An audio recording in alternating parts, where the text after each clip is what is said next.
Hello guys, in this video I'm going to talk about statistics that are used in AI. Statistics is the mother of AI. I'm going to explain to you in a simple and easy to understand way what statistics exactly is used in AI and how does it work exactly.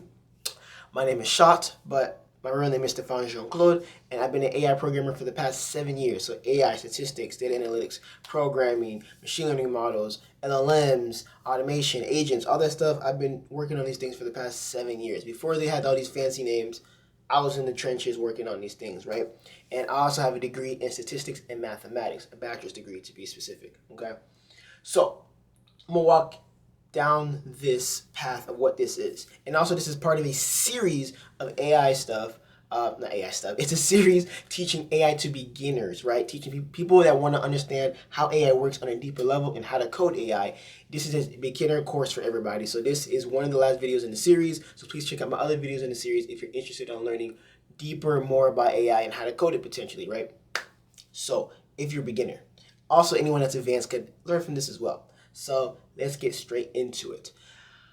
All right, statistics, right? Pretty much it's a variation of math, right? Probability. This concept is the core concept of AI. AI would not exist without probability. Please check my previous video about what AI is, what machine learning models are, and all that jazz so you can understand this a lot better. But essentially, probability is the chance of something happening. What's the probability of this arrow, if you spin it, landing on blue? 0, right? What's the chance of this spinner landing on blue? Unlikely, because there's more white than blue. What are the odds of it landing on blue? 50-50, so 50% chance. And then this one's like almost 90% chance. I think it's like 80% chance that it's going to land on blue if you spin it, so it's just very likely. That's probability. AI works on probability. The way it works in the AI space is that when the AI is choosing what to say, it says the thing that has the highest probability of being what you probably want it to say. That's how it works. LLM's goals, image generation models goals, every AI model's goals, statistical model, machine learning model, all their goals is to find the thing with the highest probability of what you want it to do, right? Now, the probability of something can be low. If you ask it, hey, I want you to make the color red, but it can't make the color red, it's going to try to, at least, but it'll have a low probability. That's like the basic way of explaining probability in the sense of AI. When it's saying all these paragraphs and words and stuff, that response you get from an LLM is the one that had the highest probability of being what you want. Most likely in the back end, there is hundreds of other options that it could have said to you, and it just chose to say that, right? So moving on. Maximum and minimum. Maximum and minimum is pretty much the highest value and the lowest value. Usually you see it kind of like this, where this is the minimum value, this is the highest value. You also have this image right here where it's like global minimum, local maximum, local minimum, global max, all that stuff, right? Local max, right?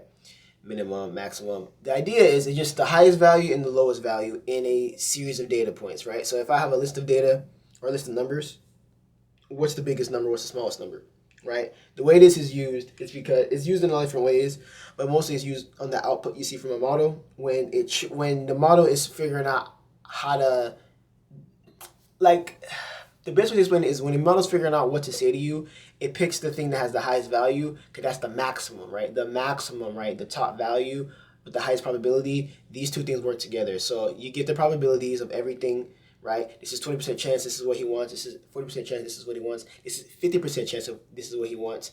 And then the max, an equation, some program or equation in the system will pick the highest value, right? And then that's the thing that you'll see. That's kind of how it works.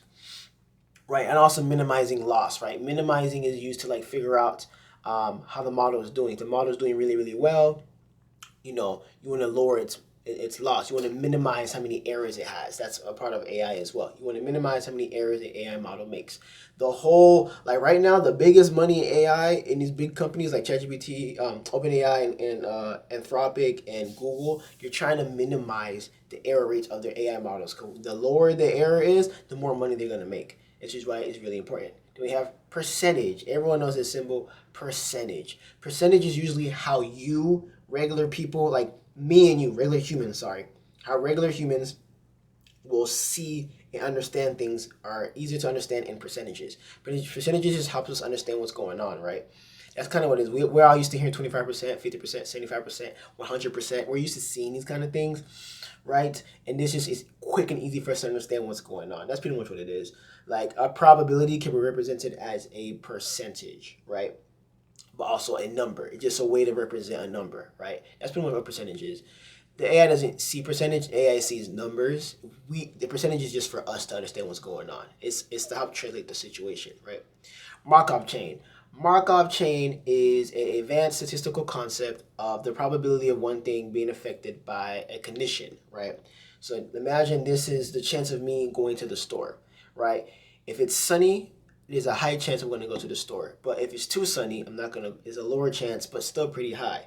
If it's cloudy, super high chance, almost a guarantee I'll go to the store, right? But there's still a small chance I won't go, right? If it's rainy, very low chance I'll go to the store. But if it's rainy with some sun, higher chance I'll go, but not as high as if it was just sunny or cloudy, right? And things of that nature. So it's just a probability of one thing affecting another. This is pretty much how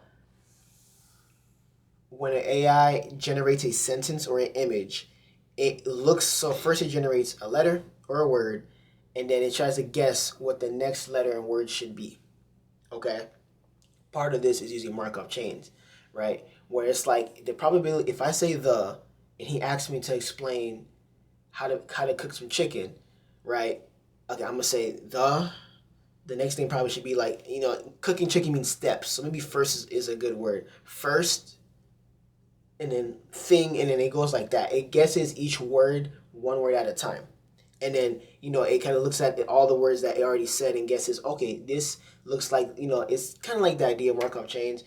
Or like I said, it's just one thing affects another, right? Kind of like another thing is RAG systems, right? RAG systems is another example. If you're the prompt engineer or something, if you're to ask AI something like, let's say, whoa, that, I don't know what that is, but if I ask it, what is blue, right? Very raw answer, right? But now if I add some, I don't really care what it's gonna say. But now let's say I add some prompt to it, right? Where it's like, what is blue? Explain to me as a construction worker.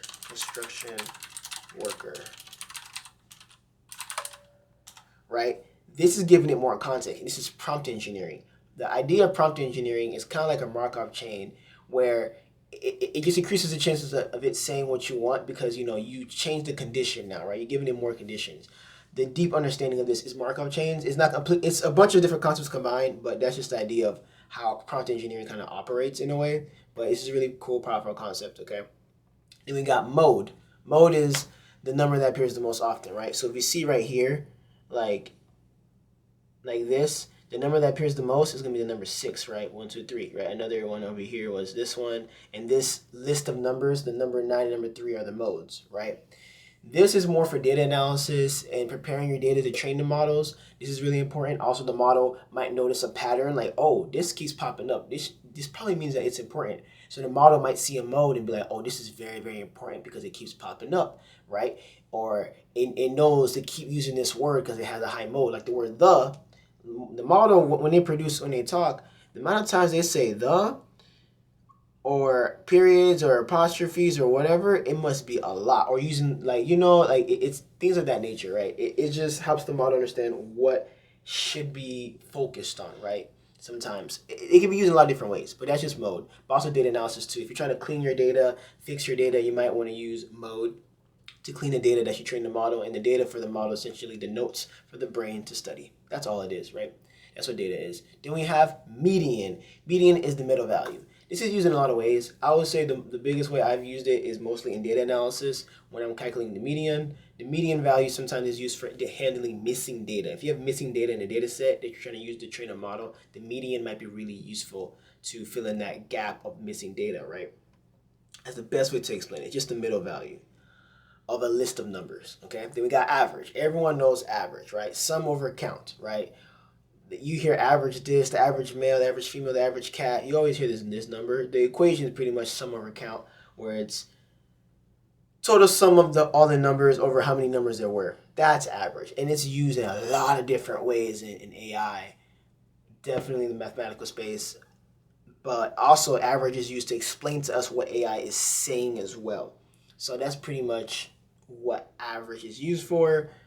It's used for a lot of different things, definitely. Like especially one of the old models used to one of the old, what do you call that? Action, not action equations, activation equations involve something involving averages and things of that nature, right?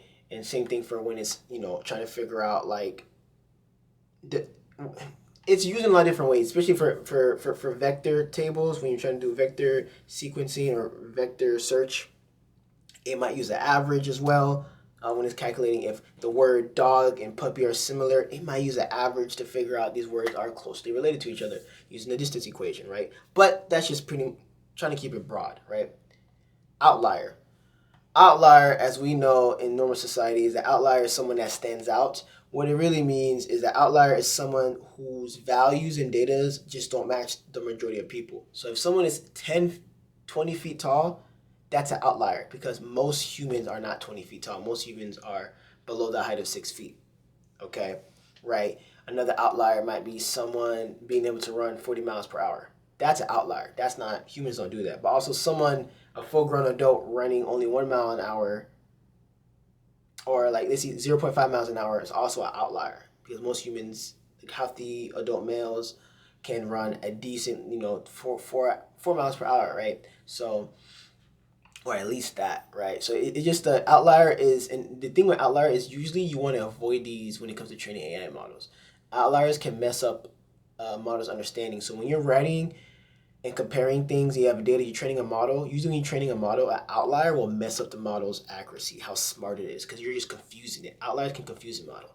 Now, some models can handle outliers pretty well, but not all models can, okay?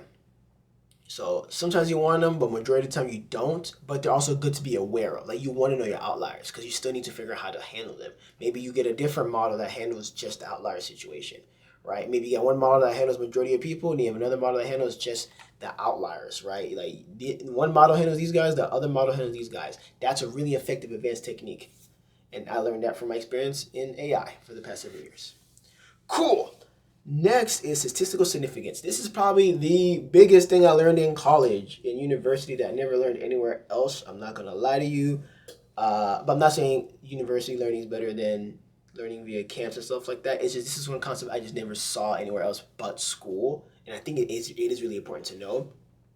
And there's not really a good picture to even show you what it is, because statistical significance is everything. Statistical significance is essentially when you run an experiment or you see a percentage or you see a difference between two things, is that thing you're seeing a random chance or there's actually like a cause and effect, right? So if you're doing an experiment, you're trying to figure out like, you're doing an experiment and you're figuring out are cheetahs faster than humans, right? You run your test, and you get a bunch of numbers of humans running and cheetahs running, and you're like, okay, the difference between the humans is this amount. That difference between human speed and cheetah speed over multiple like test rounds, right, was going to be a big number. That number being that big is statistically significant, which means that yes, cheetahs are faster than humans on average, right? That's statistically significant. Now, am I faster than my younger brother, right? The speed, let's say we run and I reach the finish line in 2 seconds. He reaches the finish line in 1 second, like 1.98 seconds, right? It's just a 0.02 difference in our speed. That's not statistically significant to say that I'm faster than him. I might have ran faster because I have different shoes on. I might have ran faster because I just was hydrated. I had more sleep. Any random factor could have led to me running faster. And then you'll see over a period of time experimenting, he might be faster than me sometimes. And it's just back and forth, us switching who's winning, right? That kind of situation is not statistically significant. So when you're hearing research and you're hearing these numbers, you might run an experiment and you see that, there is, or another big one is like comparing two different models. If you compare one model to another model, and the accuracy, one's 99, one's 97 accuracy, depending on the situation, the 99, 97 might be statistically significant depending on what is going on, right? If the AI is telling you to go jump into an ocean and let the sharks get you, and one is saying jump in the ocean and call for help before the sharks get you, they're very similar outputs, 99 and 97% accuracy, right? And they're very similar. But that 2% is a big, very important difference. So that's statistically significant. So yes, there's a statistical significance equation, but when it comes to vocabulary, text, speech, it's a little bit more like you need human hands to kind of create more specific equations, or just calculate, hey, what's statistically significant based on speech, right? Someone cursing versus someone saying something eloquent, right, has a huge difference. Even if it's the same thing you're saying, but the word choices are a really big deal. Even though the similarity, one word in a sentence can make someone have a really bad experience with you, right? And that one word is statistically significant, but in a scientific setting, that might not be a big deal. So you gotta understand how it works. So that's a big deal. Sampling. This is probably the second most important thing I have ever learned in my life. I learned this from college. I learned this from multiple places. Like whenever I was studying and learning AI, sampling was always one of my biggest problems. Even like my last job I had, all the jobs I've had, current job, every job I've had involving AI, data, machine learning, programming, everything, sampling was the key factor for something working or not working. Sampling is pretty much grabbing a small chunk of an entire group, right? So when you hear these averages said in the news, most of the time, these averages are built off a small group of people. They didn't measure every single male. Oh, the average male does this. The average male in their sample does that. They didn't measure every single male on the planet, right? So that's why sometimes when you hear these statistical analyses, you got to be careful. You got to know how big the sample size was, right? But that's where you need to, and this is where these two things come in hand. You need to get a big enough sample size where you can have a you can find statistical significance. If I were to test 5 humans and only 1 cheetah, that's not statistically significant. What's the best case scenario is 5 cheetahs, 5 humans to see who's faster. That's a proper experiment. I could have 4 cheetahs and 3 humans. That's technically still significantly, good, but also depends on the sampling. Now, are you grabbing? Now, I gotta be careful with humans. Are you grabbing 3 orange humans, or are you grabbing a red human, a purple human, and an orange human? Right. The second one I said is better than the first one. Just grabbing 3 orange humans versus 5 cheetahs, three orange humans versus 3 orange cheetahs, and you test them. You cannot say that every human is slower than a cheetah if you only tested the orange ones. What about the purple ones and the red ones, right?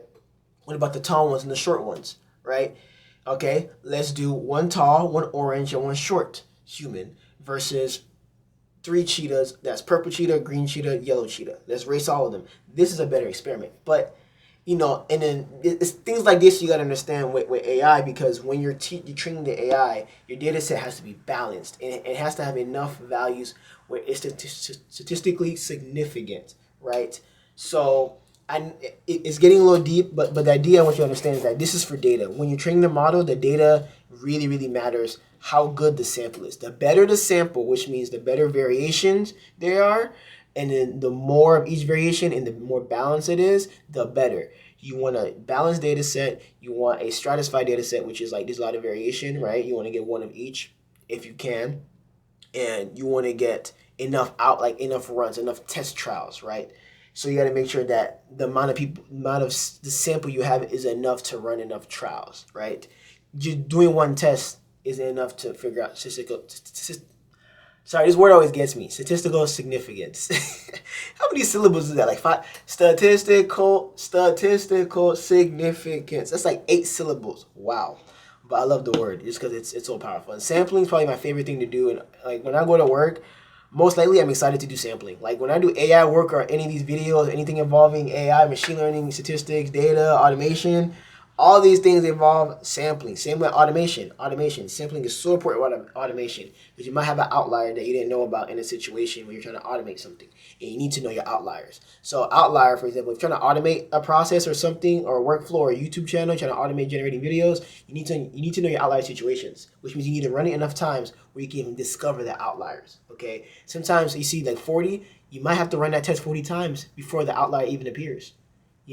So this is important concepts in statistics, is that you got to test things, okay? And I'm gonna stop right there. I think that's enough about statistics and AI, because AI and statistics are married to each other. You can't have AI without statistics. It's just impossible. And the better you understand statistics, the better you understand AI. Okay?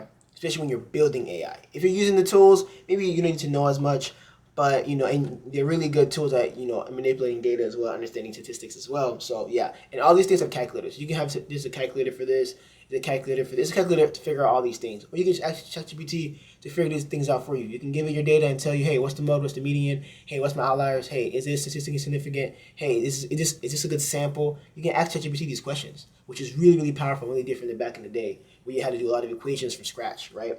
So, but yeah. That's pretty much it for this video. If you want to learn AI from me personally, if you want me to teach AI to a group of people, if you want me to integrate AI into your business or teach you how to, or give you a plan, if you want to just figure out an idea, if it's AI worthy or if it's an actual AI problem, anything involving AI, reach out to me. My website is linked below in this description, and also my email is there. So don't be shy, just reach out to me. Appreciate you guys so much for listening. Peace.